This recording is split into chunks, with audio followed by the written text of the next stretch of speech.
बिगाड़ ज्यादातर स्त्री में भी है। और सबसे ज्यादा बिगाड़ एक विषय को देखने के लिए मिलता है, और वो ये है कि स्त्री अपनी जाति की दुश्मन बन रही है, यानी स्त्री की दुश्मन, और दुश्मन भी किसी और की नहीं। समाज में, परिवारों में ये देखा जाता है, कोई भी माँ संतान को लेकर उसके जो विचार होते हैं वो बेटी के कम होते हैं, बेटे के ज्यादा होते हैं। महिलाएं सोचती हैं हमें संतान तो हो लेकिन बेटी नहीं हो, हाँ बेटा हो जाए। बेटा चाहते हैं सब लोग, बेटियां नहीं। इस मामले में यदि देखा जाए पुरुष भी होते हैं लेकिन महिलाएं ज्यादा होती हैं। महिला सोचती है अगर हमारी बेटी हो गई तो बेटी का खर्चा कहाँ से लाएंगे हम, आगे चल करके उसका विवाह भी करना पड़ेगा, पढ़ाना लिखाना बिना बात के कुछ हमें हमारे लिए तो करेगी नहीं, पढ़ाएंगे लिखाएंगे विवाह करेंगे, खामो खा का खर्चा। लेकिन याद रखना बेटियां जो होती हैं, किसी विद्वान ने लिखा है मकामे शुक्र है सूफी, खुदा के हाथ है रोजी, अगर ये हक भी इंसान को दिया होता तो क्या होता। हम और आप तो केवल नाम मात्र होते हैं, लेकिन वास्तविकता ये है कि भोजन की व्यवस्था करने वाला तो परमात्मा है। बहुत से लोग आपने देखे हों जिनके माता पिता नहीं है। दिल्ली के अंदर कई बार हमें जाने का मौका मिलता है। आर्य समाज वहां पर जो बनी हुई है दिल्ली के अंदर, वहां पर बहुत से आर्य लोग ऐसे इलाकों से छोटे छोटे बच्चों को लेकर के आए हैं जिन बच्चों को ये भी नहीं पता हमारी माँ कौन है, हमारा पिता कैसा था, क्योंकि वहां पर जो है धर्म परिवर्तन कराए जा रहे हैं, क्योंकि वहां गरीबी बहुत ज्यादा है। इसीलिए दिल्ली के लोग उन्हें यहाँ लेकर के आए हैं ताकि इनका धर्म तो कम से कम बच सके। उनके लिए भोजन वस्त्र और उनके लिए पढ़ाने की सारी व्यवस्था वो कर रहे हैं। इससे पता चलता है कि मनुष्य तो केवल निमित्त मात्र होता है। कई बार ऐसे भी इंसान देखे जाते हैं जिनके माता पिता ने उन्हें पैदा होते ही छोड़ दिया या किसी कारणवश बिछड़ गए, लेकिन उसके बाद भी वो जिंदा रहते हैं और जीवन जीते हैं, पूरी आयु जीते हैं। तो कहा कि बेटी जो होती है वो ये न समझे कि उसके लिए हमें व्यवस्था करनी होगी। बेटी जब पैदा होती है थोड़े दिन सेवा तो करवाती है, थोड़े दिन, मुश्किल से वो 3 या 4 साल की जब हो जाती है ना, तो घर में छोटे छोटे कामों में हाथ बटाना शुरू कर देती है। बिना कहे छोटी सी झाड़ू पकड़ लेगी और घर में झाड़ू लगाना शुरू कर देगी, बिना कहे बर्तन साफ करने लगेगी, बिना कहे माँ के हाथ काम कराती है। और बेटा हो जाए चाहे 10 साल का 12 साल का, बेटे तो ज्यादातर आलसी मिलते। माँ एक काम की कहे ना इतनी देर में तो कहते माता मैं तो जा रहा हूँ, मेरा दोस्त बुला रहा है मुझे। और देखो बेटियों को घर के काम करती हैं माँ के साथ, थोड़ी बड़ी होने पर खेतों पर भी काम करवाती हैं। और पढ़ाई में ज्यादातर देखा जाता है माता पिता अपने बेटे को निठल्ला रखेंगे, कहेंगे कि तू पढ़ाई कर, और बेटी काम भी करेगी और पढ़ाई भी करेगी और उसके बावजूद अपने भाई से ज्यादा अंक लेकर आती है, भाई से कम नहीं रहती। बेटियां जो होती हैं ना, किसी ने कहा वो तो घर का श्रृंगार होती हैं। बेटी के बिना घर की शोभा जो होती है वो फीकी होती है। और सज्जनों माताओं, जितना माता पिता के घर में बेटी मेहनत करती है, काम करती है, कभी उस काम के लिए कोई अंदाजा लगा करके तो देखे। जो काम बेटी करती है छोटे से लेकर के विवाह होने तक, उस काम के लिए नौकर तो रख करके देखना, शायद इतना पैसा आप नौकर को दे देते होंगे जितना आप बेटी के विवाह में लगाते हो। यानी बेटी जितना विवाह में उसके लिए खर्चा होता है उससे ज्यादा माता पिता के लिए मेहनत करके चली जाया करती है। लोग कहते हैं कि बेटा जो होता है वो तो घर का दीपक होता है, बेटे के बिना तो कुछ भी नहीं है। लेकिन विद्वान कहते हैं कि बेटियां जो होती हैं वो देहरी का दीपक होती हैं। यानी घर का दीपक केवल घर में प्रकाश करता है, लेकिन देहरी का दीपक घर में भी प्रकाश और बाहर भी प्रकाश करता है। यानी बेटियां 2 घरों को बनाती हैं, पिता के घर को भी और पति के घर को भी। इसीलिए समय बहुत थोड़ा है, समय निकल चुका है। मैं आपके सामने कवि की कल्पना है और बड़ी सुंदर कल्पना है, और भाव ये है, आजकल बहुत ही बुरी प्रथा चल पड़ी है, एक प्रचलन चल रहा है भ्रूण हत्या का। यदि पता चल जाए परिवारी जनों को कि गर्भ में बेटी है, जाते हैं मशीनों से चेक करा के और कहते हैं बेटी हमें नहीं चाहिए, और बेटी को मरवा देते हैं, निकलवा देते हैं। लेकिन सज्जनों माताओं, याद रखना, बेटी कभी भी माता पिता के ऊपर वजन नहीं होती। बेटी की भावना इतनी पवित्र होती हैं। बेटी चाहती है चाहे मैं कष्ट सहन कर लूंगी, लेकिन मेरे माता पिता को कष्ट सहन नहीं करना पड़े। एक बड़ी सुंदर घटना कई बार विद्वत जन सुनाया करते हैं कि एक गांव था।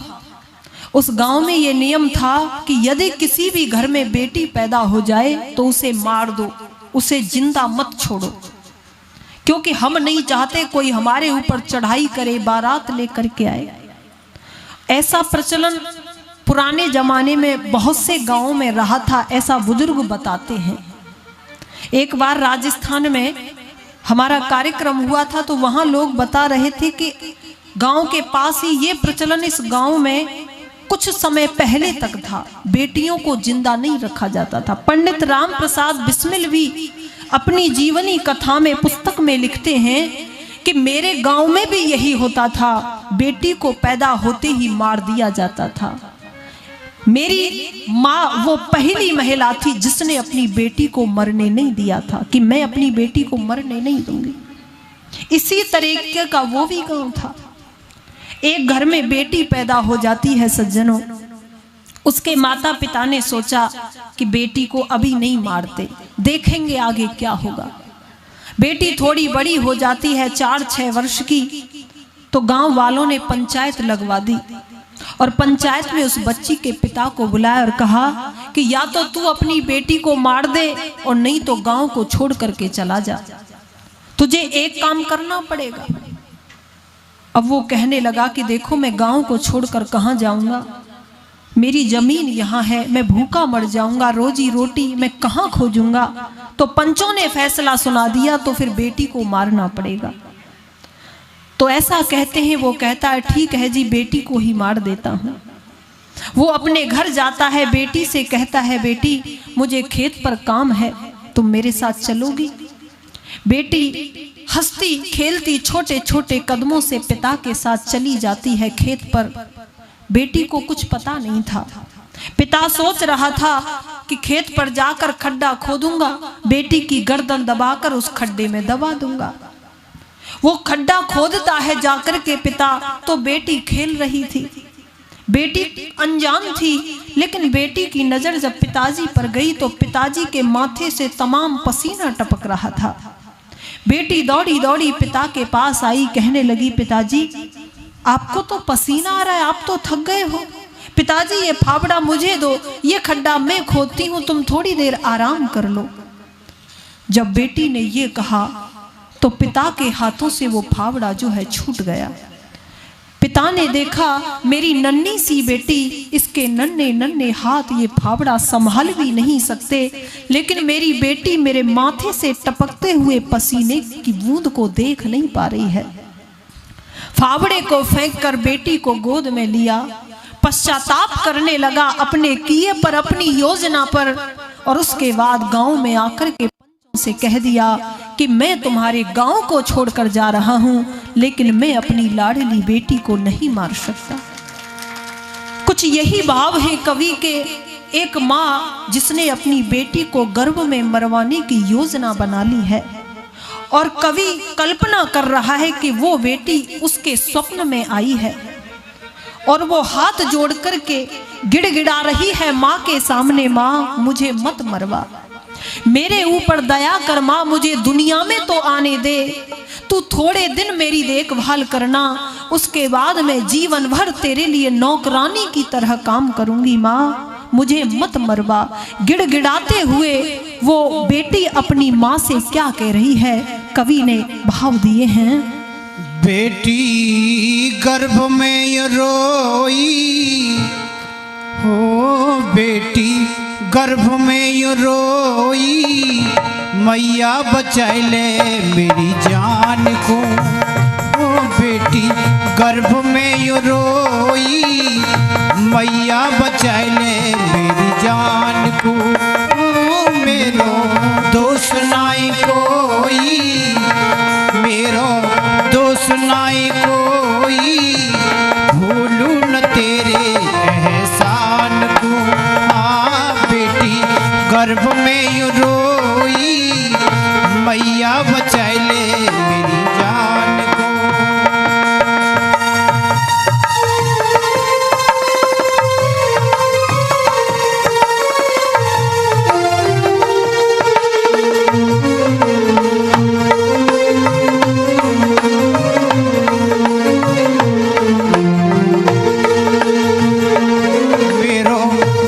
नाई कोई, मैया बचा ले मेरी जान को।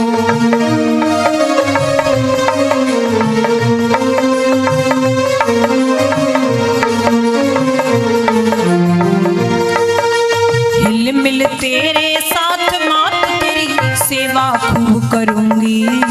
हिल मिल तेरे साथ मात तेरी सेवा खूब करूंगी। हिल मिल तेरे साथ मात तेरी सेवा खूब करूंगी। चौका वासन तेरा आंगन, चौका वासन तेरा आंगन खुशियों से भर दूंगी माँ। चौका वासन तेरा आंगन खुशियों से भर दूंगी। मत ना बने निर्मोही, मैया बचा ले मेरी जान को। अरे बेटी गर्भ में यूं रोई, मैया बचा ले मेरी जान को। ओ मेरो दोष नाई कोई, मैया बचा ले मेरी जान को।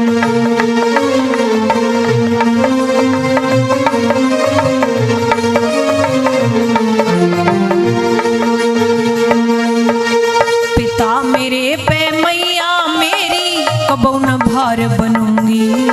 पिता मेरे पे मैया मेरी कबो न भार बनूंगी। पिता मेरे पे मैया मेरी कबो न भार बनूंगी। हो बहना भैया सबसे मैया, बहना भैया सबसे मैया जी भर प्यार करूंगी। हो बहना भैया सबसे मैया जी भर प्यार करूंगी। धीर धरे नाई कोई, मैया बचा ले मेरी जान को।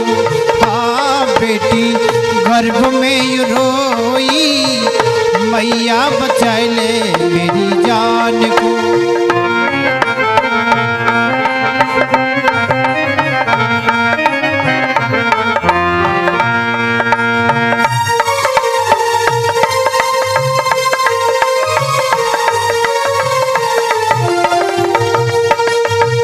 मेरे को ना समझावे समझ तेरी माँ कैसी। पिता मेरे को ना समझावे समझ तेरी माँ कैसी। पिता मेरे को ना समझावे समझ तेरी माँ कैसी। हो तू तो माँ मेरी अर्ज को सुन ले, तू तो माँ मेरी अर्ज को सुन ले। तू भी किसी की बेटी, हाँ तू तो माँ मेरी अर्ज को सुन ले। तू भी किसी की बेटी। मेरी किस्मत है सोई, हाँ मेरी किस्मत है सोई, मैया बचा ले मेरी जान को। हाँ मेरो दोष नाई कोई, मैया बचा ले मेरी जान को। हाँ बेटी गर्भ में यूं रोई, मैया बचा ले मेरी जान को।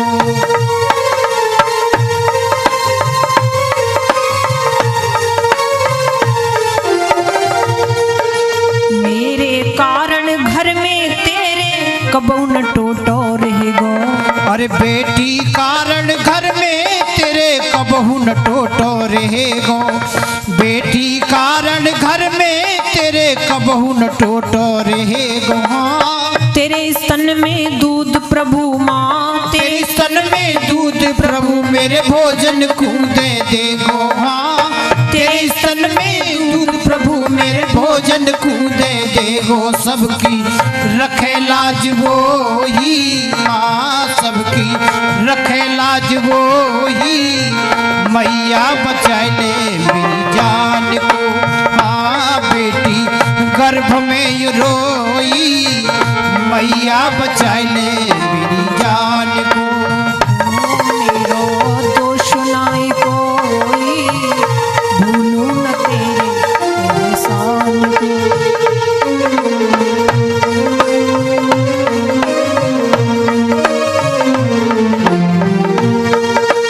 हे गरीब जिस घर में न बेटी, उनकी भी हालत देखी। अरे हैं गरीब जिस घर में न बेटी, उनकी भी हालत देखी। कवि ने लिखा है, बेटी कह रही है माँ, अमीरी और गरीबी का कारण बेटी नहीं, वो तो तेरे कर्मों का फल होगा, वो तेरे पुरुषार्थ और मेहनत पर निर्भर करेगा। क्योंकि दुनिया में कुछ ऐसे भी घर होते हैं जिनके केवल बेटियां होती हैं लेकिन फिर भी अरबपति खरबपति होते हैं, और कुछ जिनके एक भी बेटी नहीं लेकिन फिर भी गरीबी में उनका जीवन व्यतीत हो जाता है। इसीलिए कहा, अरे बेटी कारण घर में तेरे कबो न टोटो रहेगो। है गरीब जिस घर में न बेटी, उनकी भी हालत देखी। हाँ भूल पिता की बेटी घर को, भूल पिता की बेटी घर को घरुआ आय कर देगी। माँ भूल पिता की बेटी घर को घरुआ आय कर देगी। बच्चू लिखे सही वो ही माँ, बच्चू लिखे सही वो ही मैया बचा ले मेरी जान को। हाँ बेटी गर्भ में ये रो